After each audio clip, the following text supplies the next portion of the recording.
এক সময়ের কথা, এক ঘন সবুজ জঙ্গলে একসঙ্গে বাস করত চার বন্ধু, হাতি, খরগোশ, বানর ও হরিণ। তারা সবাই খুব ভালো বন্ধু। একদিন জঙ্গলে এক চতুর শিকারী এলো। সে ভাবল, এখানে এত সুন্দর সুন্দর প্রাণী।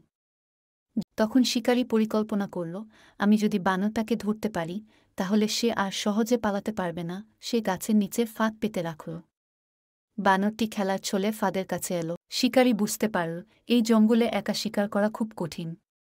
এখানকার প্রাণীরা খুব বুদ্ধিমান আর একে অপরের জন্য জীবন দিতে রাজি। হতাশ হয়ে সে জঙ্গল ছেড়ে চলে গেল। চার বন্ধু একসঙ্গে আনন্দ করল এবং বুঝল, বন্ধুত্ব আর একটা থাকলে কোনো বিপদই আমাদের স্পর্শ করতে পারবে না। শিকারী বুঝতে পারল, এই জঙ্গলে একা শিকার করা খুব কঠিন। এখানকার প্রাণীরা খুব বুদ্ধিমান আর একে অপরের জন্য জীবন দিতে রাজি। হতাশ হয়ে সে জঙ্গল ছেড়ে চলে গেল। চার বন্ধু একসঙ্গে আনন্দ করল এবং বুঝল, বন্ধুত্ব আর একটা থাকলে কোনো বিপদই আমাদের স্পর্শ করতে পারবে না। একটা ও বন্ধুত্ব থাকলে সব বিপদ জয় করা যায়।